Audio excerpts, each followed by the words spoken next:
Hello students, hope you all are fine. And in this video, I am going to teach you three topics. One, double circulation. Second, blood circulation in other animals. And third, about blood pressure. Okay? So students, you can see this diagram is representing the double circulation of blood in human beings. The first question is what is double circulation? Double circulation को अगर आप define करना चाहें तो you can define that the process in which blood enters into heart twice, दो बार जो है blood heart में एंटर कर रहा है। या फिर आप ये भी कह सकते हैं कि ब्लड जो है दो पाथवेज के थ्रू हार्ट में एंटर कर रहा होता है। एक पाथवे के थ्रू ऑक्सीजनेटेड ब्लड एंटर करता है हार्ट में और दूसरे पाथवे के थ्रू डीऑक्सीजनेटेड ब्लड एंटर कर रहा होता है हार्ट में। अब डबल सर्कुलेशन जो है it includes two type of circulation, systemic circulation and pulmonary circulation. तो सबसे पहले देखिए कि सिस्टमिक सर्कुलेशन जो है वो कहाँ से स्टार्ट होता है और कहाँ खत्म होता है। Systemic circulation starts from left ventricle and it ends to right atrium. होता क्या है, जो लेफ्ट वेंट्रिकल है आपका, वहाँ से जो ऑक्सीजनेटेड ब्लड है it comes out from heart through aorta and along with arteries it reaches to different organs. अब यहाँ पर हमने एक एग्जाम्पल में एक ऑर्गन लिया है स्टमक, तो जो स्टमक है अब वहाँ तक पहुँच गया, ऑर्गन्स तक जो है ये ऑक्सीजनेटेड ब्लड पहुँच गया। अब यहाँ पर इस ऑक्सीजन को यूज़ करके सेलुलर रेस्पिरेशन होगा। सेलुलर रेस्पिरेशन के दौरान एक बाई प्रोडक्ट रिलीज होता है दैट इज CO2। अब वो जो CO2 है वो अब ब्लड में मिक्स होगा। जैसे ही वो ब्लड में मिक्स होगा जो ब्लड है वो डीऑक्सीजनेटेड कहलाने लगता है। जो ये सारे जो डीऑक्सीजनेटेड ब्लड जो है वो अब ऑर्गन्स से बाहर निकलेंगे, बाहर निकल के वो वेन्स के थ्रू होते हुए वो वेना कावा पहुँचेंगे और वेना कावा जो क्या करेगा वो डीऑक्सीजनेटेड ब्लड को राइट आर्ट्रियम में रिलीज कर देगा और यहीं पर खत्म हो जाता है सिस्टमिक सर्कुलेशन। अब दूसरा सर्कुलेशन स्टार्ट होता है और वो है पल्मोनरी सर्कुलेशन। पल्मोनरी सर्कुलेशन क्या है? पल्मोनरी सर्कुलेशन हमने ये नाम इसलिए दिया क्योंकि इसमें लंग्स इंक्लूडेड है। ये स्टार्ट कहाँ से होता है? ये स्टार्ट होता है आपकी राइट वेंट्रिकल्स, हार्ट की राइट वेंट्रिकल से, और ये खत्म होता है लेफ्ट आर्ट्रियम पर। कैसे? अब देखिए, डीऑक्सीजनेटेड ब्लड जो राइट आर्ट्रियम में आया है वो पहुंच जाता है राइट वेंट्रिकल्स तक। अब राइट वेंट्रिकल से जो डीऑक्सीजनेटेड ब्लड है वो पल्मोनरी आर्टरी के थ्रू बाहर निकलकर वो पहुंचेगा दोनों लंग्स के पास। यहाँ पर जो ब्रीदिंग के दौरान ऑक्सीजन पहुंचा है लंग्स के अंदर, उससे जो डीऑक्सीजनेटेड ब्लड है वो प्यूरिफाई होगा। प्यूरिफिकेशन के बाद ये प्यूरिफाइड ऑक्सीजनेटेड ब्लड जो है वो बाहर आएगा लंग्स से और थ्रू पल्मोनरी वेन्स, जो पल्मोनरी वेन्स हैं उसके थ्रू ये पहुंच जाएगा आपके हार्ट के लेफ्ट आर्ट्रियम तक और ये पूरा हो जाता है पल्मोनरी सर्कुलेशन। अब ऐसा नहीं है कि सिस्टमिक सर्कुलेशन एक बार हो और पल्मोनरी सर्कुलेशन दूसरे इसके बाद हो। ये दोनों ही जो सर्कुलेशन है वो एक साथ चलते हैं। Okay, this was all about double circulation of blood. अब इसके बाद हमें एक और छोटा सा टॉपिक पढ़ना है that is blood circulation in other animals. ये क्यों पढ़ेंगे, ये क्यों पढ़ना है, इसका भी रीज़न मैं इसे पढ़ाने के बाद बताती हूँ। अब सबसे पहला हम देखें blood circulation in amphibians and reptiles. Amphibians और रेप्टाइल्स के जो हार्ट होता है वो ह्यूमन हार्ट से डिफरेंट होता है। कैसे होता है? क्योंकि इनका जो हार्ट होता है वो 3 चैम्बर्ड होता है। इनके में 2 आर्ट्रियम्स तो होते हैं, राइट आर्ट्रियम और लेफ्ट आर्ट्रियम, मगर वेंट्रिकल जो होता है वो एक होता है। इनके में बात ये ह्यूमन बींग से अलग ये है कि ह्यूमन बींग्स का जो हार्ट है क्योंकि वो 4 चैम्बर्ड में डिवाइड है और एक बहुत अच्छी प्रॉपर्टी है कि वहाँ पे ऑक्सीजनेटेड और डीऑक्सीजनेटेड ब्लड जो है वो मिक्सअप नहीं होता। मगर इनके साथ एक प्रॉब्लम ये है कि राइट आर्ट्रियम और लेफ्ट आर्ट्रियम में तो ऑक्सीजनेटेड और डीऑक्सीजनेटेड ब्लड अलग अलग होते हैं, मगर वेंट्रिकल्स में आकर के वो मिक्सअप हो जाते हैं। अब ये मिक्स्ड ब्लड जो भी ऑर्गन्स तक इनका ब्लड पहुँच रहा है वेंट्रिकल से वो मिक्स्ड होता है, वो ऑक्सीजनेटेड और डीऑक्सीजनेटेड ब्लड का मिक्सचर होता है। अब ऐसा ये क्यों कर पाते हैं? सवाल ये है, बोर्ड में एक क्वेश्चन आता है कि why human heart is separated into different chambers but amphibians and reptiles heart is not separated, ventricles is not separated. या फिर ये क्वेश्चन आ सकता है कि क्या ज़रूरत है ह्यूमन बींग्स में या फिर मैमल्स में डीऑक्सीजनेटेड ब्लड और ऑक्सीजनेटेड ब्लड की मिक्सिंग को रोकना, पर एम्फीबियंस और रेप्टाइल्स जो है they can afford the mixing of oxygenated and deoxygenated blood. इसका सबसे बड़ा रीज़न ये है कि जो ह्यूमन बींग्स होते हैं वो या फिर जो मैमल्स होते हैं, हम सारे जो हैं हम लोग वार्म ब्लडेड एनिमल्स हैं। वार्म ब्लडेड एनिमल्स मीन्स हमारे पास एक कैपेबिलिटी है जिसे कहते हैं हम होम्योस्टैसिस। होम्योस्टैसिस के थ्रू हम लोग अपनी बॉडी का जो है इंटरनल टेम्परेचर मेंटेन कर सकते हैं। बाहर कितना भी टेम्परेचर चेंज हो, हम अपनी बॉडी टेम्परेचर को मेंटेन कर पाते हैं। और होम्योस्टैसिस के लिए जो सबसे बड़ी चीज़ चाहिए वो है एनर्जी। बहुत सारी एनर्जी चाहिए होती है। और एनर्जी प्रोड्यूस कैसे होता है? हम लोग जानते हैं सेलुलर रेस्पिरेशन के दौरान एनर्जी प्रोड्यूस करने के लिए सबसे इम्पॉर्टेंट चीज़ होती है, एक तो ऑक्सीजन और दूसरा जो है आपका ग्लूकोज। ग्लूकोज जो है वो ब्रेक डाउन होता है ऑक्सीजन की मदद से और प्रोड्यूस करता है एनर्जी।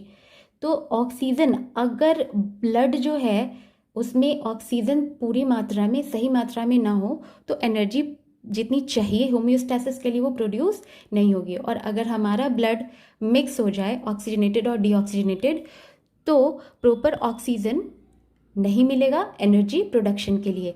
इस वजह से ह्यूमन बींग्स जो हैं वो मिक्सिंग डीऑक्सीजनेटेड ब्लड और ऑक्सीजनेटेड ब्लड की मिक्सिंग को एफर्ड नहीं कर सकते, मगर एम्फीबियंस के साथ या रेप्टाइल्स के साथ ऐसा नहीं है। ये मिक्सिंग एफर्ट इसलिए कर सकते हैं क्योंकि ये कोल्ड ब्लडेड एनिमल्स होते हैं, इनमें होम्योस्टैसिस का प्रोसेस नहीं होता है। ये जब भी बहुत ज़्यादा वेरिएशन होता है टेम्परेचर में या बहुत ज़्यादा ठंड पड़े तो ये हाइबरनेशन पे चले जाते हैं और गर्मी हो तो एस्टिवेशन पे चले जाते हैं। तो इन्हें होम्योस्टैसिस कैरी आउट कराने के लिए बहुत सारी एनर्जी की ज़रूरत नहीं होती। तो अगर इनके ऑर्गन्स के पास अगर मिक्स्ड ब्लड जाता है, ऑक्सीजनेटेड और डीऑक्सीजनेटेड ब्लड का मिक्सचर जाता है, तो इन्हें ज़्यादा कुछ खास प्रॉब्लम नहीं होती। ओके, अब देखिए फिशेस के साथ क्या है कि फिशेस का जो होता है वो 2 चैम्बर्ड का हार्ट होता है। एक होता है उसमें आर्ट्रियम और दूसरा होता है वेंट्रिकल। इनमें इंटरेस्टिंग बात इसमें ये है कि इसके फिशेस के हार्ट में सिर्फ और सिर्फ डीऑक्सीजनेटेड ब्लड ही एंटर करता है। जैसे अब ये फिशेस का हार्ट है और ये ऑर्गन्स है, ऑर्गन्स से डीऑक्सीजनेटेड ब्लड जो है वो इन फिशेस के हार्ट में पहुंचेगा और जो सारा डीऑक्सीजनेटेड ब्लड है फिर हार्ट पंप करता है गिल्स के पास, राइट। अब फिशेस में आपने देखा होगा जो फिशेस होती हैं, फिशेस के माउथ के जस्ट बिसाइड एक ऐसा स्ट्रक्चर होता है जो गिल्स होता है, जो कि आउटर वाटर के कांटेक्ट में होता है। तो अब जैसे ही डीऑक्सीजनेटेड ब्लड गिल्स के पास पहुंचा, गिल्स के आसपास जो पानी है वहाँ क्या है, ऑक्सीजन ज़्यादा है, राइट। और ब्लड में ऑक्सीजन क्या है, कम है, मगर ब्लड में CO2 क्या है, बहुत ज़्यादा है, और वाटर में कंपैरेटिवली CO2 कम है। तो ज़्यादा ऑक्सीजन क्योंकि वाटर में है तो वो आसानी से वो डिफ्यूज़ हो जाएगा जो ब्लड है गिल्स में वहाँ, और वहाँ का जो कार्बन डाइऑक्साइड है, यहाँ से ऑक्सीजन क्या हो रहा है, वाटर से निकल के ब्लड में जा रहा है गिल्स के, और गिल्स के ब्लड वेसल्स में जो ब्लड है वहाँ से CO2 बाहर वाटर में मिक्स होता है। अब गिल्स के पास अब जैसे ही ब्लड प्यूरिफाई हुआ, ऑक्सीजनेटेड हुआ, ये गिल्स जो है यहाँ से सारा जो ब्लड है ऑक्सीजनेटेड वो वापस ऑर्गन्स में पंप आउट हो जाता है, और फिर वापस से जब ऑर्गन्स से डीऑक्सीजनेटेड ब्लड रिलीज होता है वो हार्ट तक जाता है, और ये पूरा सर्कुलेशन चलता रहता है। ओके, तो इससे एक चीज़ पता चलती है कि एम्फीबियंस और ह्यूमंस में ब्लड जो है वहाँ डबल सर्कुलेशन होता है, मगर फिशेस में जो ब्लड का सर्कुलेशन क्या है, सिर्फ सिंगल सर्कुलेशन है, वहाँ डबल सर्कुलेशन नहीं होता। Okay, this was all about the blood circulation in other animals. Now next topic is blood pressure. So students, you can see this a very good representation of the measurement of blood pressure, and this is given in your NCERT book, so don't forget to buy books, which is very important. Okay, now what is blood pressure? Blood pressure is exactly, अगर simple language में बात करें तो it is the pressure exerted by the blood on the blood vessels, specifically on the arteries. यहाँ पे लिखा है देखिए, the force that blood exerts against the wall of the vessels, and which vessel? Arteries. Okay, is called blood pressure. अब देखिए कि हम दो ब्लड प्रेशर्स नापते हैं, मीन्स दो रेंजेस नापते हैं, एक अपर रेंज और एक लोअर रेंज. जो अपर रेंज होता है, जो अपर रेंज ब्लड प्रेशर का होता है, उसे हम कहते हैं सिस्टोलिक प्रेशर, और जो लोअर रेंज प्रेशर होता है उसे हम कहते हैं डायस्टोलिक प्रेशर. सिस्टोल मतलब क्या होता है? कॉन्ट्रैक्शन, और डायस्टॉल मतलब रिलैक्सेशन. तो किसका कॉन्ट्रैक्शन और रिलैक्सेशन है जिसकी हम बात कर रहे हैं? हम बात कर रहे हैं वेंट्रिकल्स के कॉन्ट्रैक्शन की. तो जो सिस्टोलिक प्रेशर है वो कब जनरेट होता है? जब वेंट्रिकल्स जो है, वेंट्रिकुलर सिस्टोल के दौरान जब वेंट्रिकल्स कॉन्ट्रैक्ट करते हैं और ब्लड हार्ट से बाहर आ रहा होता है, उस वक्त जो ब्लड है वो आर्टरीज पे जो प्रेशर जनरेट करता है या फिर एक्सर्ट करता है, उसे हम कहते हैं सिस्टोलिक प्रेशर. और डायस्टोलिक प्रेशर क्या होता है? डायस्टोलिक प्रेशर जनरेट होता है वेंट्रिक्यूलर डायस्टॉल, यानी वेंट्रिकल्स जब रिलैक्स कर रहे होते हैं उस वक्त जो ब्लड है वो आर्टरीज के वॉल्स पर जो प्रेशर एक्सर्ट करता है, जो प्रेशर बनाता है, उसे हम कहते हैं डायस्टोलिक प्रेशर. और एक नॉर्मल ह्यूमन बीइंग, जो हेल्दी ह्यूमन बीइंग है, उसका जो सिस्टोलिक प्रेशर है वो 120 mmHg होता है, और जो डायस्टोलिक प्रेशर है वो 80 mmHg. अब ये mmHg क्यों, ये mmHg क्यों होता है, ये हम जानेंगे जब हम इसकी मेज़रमेंट के बारे में थोड़ा पढ़ेंगे. अब इसका मेज़रमेंट होता कैसे है? इसका जो मेज़रमेंट होता है उसके लिए एक बहुत ही स्पेसिफिक इंस्ट्रूमेंट होता है जिसको हम कहते हैं स्फिग्मोमैनोमीटर. ये इंस्ट्रूमेंट आपने डॉक्टर्स के पास, जब भी आप डॉक्टर के पास जाते होंगे किसी भी डिजीज़ की वजह से, आपने देखा होगा उनके टेबल पे एक ब्लड प्रेशर मेज़र करने का एक इंस्ट्रूमेंट रखा होता है जिसे हम कह रहे हैं स्फिग्मोमैनोमीटर. अब इस स्फिग्मोमैनोमीटर में होता क्या क्या है? इसमें एक होता है रबर कफ, देखते होंगे आप, एक लंबा सा एक फ्लैट रबर का फोल्ड करने वाला एक कफ होता है, वो उसके साथ जुड़ा होता है एक बल्ब जिससे प्रेशर जनरेट किया जा सकता है, और फिर उसके साथ एक स्केल जुड़ा होता है जिसे हम कहते हैं मैनोमीटर. इस मैनोमीटर में जो लिक्विड इसमें भरा होता है वो होता है Hg, मीन्स मरकरी, राइट. और इसकी जो डिवीजन्स होती हैं वो mm में होती है, मीन्स मिलीमीटर में होती हैं, राइट. अब कैसे नापते हैं ब्लड प्रेशर को?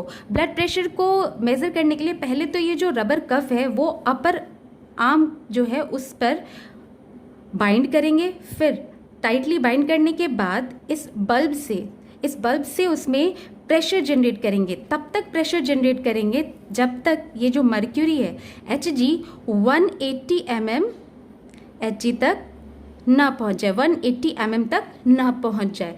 अब जैसे ही वो 180 mm तक पहुंच जाता है, फिर धीरे धीरे हम लोग प्रेशर रिलीज़ करना शुरू करते हैं. जैसे ही रिलीज़ करना शुरू करेंगे, ये जो मरकरी है वो 180 mm से नीचे आना शुरू करेगा, और जो पहला मेज़रमेंट देता है मरकरी वो होता है सिस्टोलिक प्रेशर, और उसके बाद फिर वो और नीचे आएगा. नीचे आते आते जो दूसरा मेज़रमेंट देता है वो होता है डायस्टोलिक प्रेशर. और जैसा कि मैंने बताया, एक हेल्दी नॉर्मल ह्यूमन बीइंग का ब्लड प्रेशर जो होता है वो होता है 120/80 mmHg, राइट. अब ब्लड प्रेशर जो है, कई बार हमने सुना होगा कि किसी को हाई ब्लड प्रेशर की प्रॉब्लम है. कब कहते हैं कि कोई पर्सन जो है उसे हाई ब्लड प्रेशर की प्रॉब्लम है, या फिर हाई ब्लड प्रेशर को हाइपरटेंशन भी कहते हैं? जब ये अपर जो रेंज है ब्लड प्रेशर का, मीन्स जो सिस्टोलिक प्रेशर है वो 120 mm से ऊपर तक हो, आइदर 150, 160 और अबव दैट.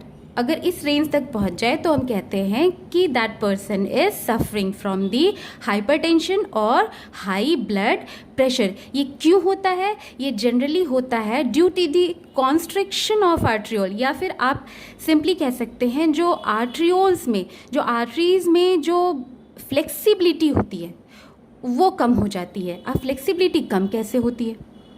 फ्लेक्सिबिलिटी कम होने का दो रीज़न हो सकता है, प्राइमरी रीजंस। एक तो एजिंग। अक्सर आपने देखा होगा कि ब्लड प्रेशर की प्रॉब्लम ज़्यादातर जिनकी एज ज़्यादा हो गई होती है उन्हें होती है। क्यों होती है?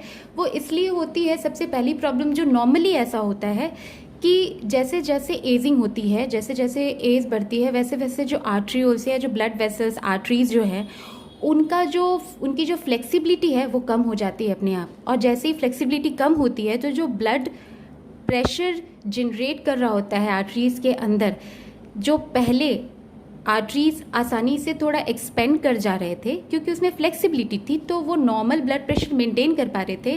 अब फ्लेक्सिबिलिटी कम हो गई है, इस वजह से जो वो एक्सपेंशन नहीं होता और ब्लड प्रेशर जो है वो हाई हो जाता है। और अगर दूसरे रीज़न की बात करें तो दूसरा रीज़न होता है due to the high cholesterol. Cholesterol, blood में जब कोलेस्ट्रॉल होता है तो मान लीजिए जैसे ये आर्टरीज़ है, आर्टरीज़ का ये जो ल्यूमेन है जिसके अंदर ब्लड फ्लो हो रहा है, तो जब ज़्यादा कोलेस्ट्रॉल हो जाता है ब्लड में तो होता ये है कि कोलेस्ट्रॉल जो आर्टरीज़ के इनर वॉल पे ऐसे एक्यूमुलेट होता जाता है और ल्यूमेन क्या होता है जो है वो नैरो होता जाता है। और ये एक्यूमुलेशन ऑफ जो कोलेस्ट्रॉल है, इसके वजह से क्या होता है कि जो फ्लेक्सिबिलिटी होती है आर्टरीज़ की वो कम हो जाती है। तो ये दो रीजंस है जिसके वजह से जो आर्ट्रियोल्स में कॉन्स्ट्रिक्शन हो जाता है या फिर फ्लेक्सिबिलिटी उसकी कम हो जाती है, और ये कॉज करता है हाइपरटेंशन या हाई ब्लड प्रेशर। कई बार तो ये हाई ब्लड प्रेशर ऐसा भी हो सकता है कि इसके वजह से जो ब्लड वेसल्स है वो रप्चर हो जाए, ब्रेक डाउन हो जाए आर्टरीज, और इंटरनल ब्लीडिंग होने लगती है। Okay, so we should take care of that कि हाई ब्लड प्रेशर ना हो। So this was all about blood pressure. So students, that's all for this video, and in next video I will discuss about lymphatic system, and along this video I am providing you the notes which you have to write it down and submit in time. Till then, stay safe, stay home, use mask, and don't forget to sanitize yourself. Have a nice day.